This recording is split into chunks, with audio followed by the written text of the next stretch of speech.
ওই সময় তৎকালীন যে এসপি সাহেব ছিলেন, এসপি মাসুদ সাহেব ছিলেন কক্সবাজারের, উনি কিন্তু অবশ্যই এটা বলা যাবে না যে চেইন অফ কমান্ডের অর্ডার ছাড়া কোনো কিছু হয়। উনি প্রত্যক্ষ হোক বা পরোক্ষ হোক অবশ্যই ওনার ইনভলভমেন্ট ছিল। তো আসলে ওনাকে যে আমরা কোনোভাবেই আনতে পারিনি এই জায়গাটায়, মানে বিচারের আওতায়, সেই জায়গাটায় কিন্তু একটা অসন্তুষ্টি রয়েছে আমাদের। তো আমি কিন্তু ওই অসন্তুষ্টির জায়গাটা বলছি যেটা আছে। এসপি মাসুদকে উনি কিন্তু ধরাছোঁয়ার বাইরে রয়ে গেলেন। উনি তৎকালীন এসপি হওয়া সত্ত্বেও উনি কিন্তু ধরাছোঁয়ার বাইরে রয়ে গেলেন। আর আজকের যে প্রসিডিংটা হয়েছে বা রায়টা হয়েছে, ঐতিহাসিক রায়, যেটা শুধু আমাদের পরিবারের জন্য না, আমাদের দেশের মানুষও যারা ন্যায় বিচার প্রেমী তারা অপেক্ষা করছিল আজকের এই রায়ের জন্য।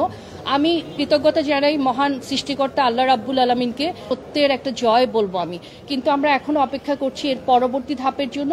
যখন পরবর্তী ধাপটা সম্পূর্ণ হবে এবং যেদিন রায়টা কার্যকর হবে, এই রায়টা, সেদিন আমরা বলবো যে আমরা সম্পূর্ণভাবে সন্তুষ্ট।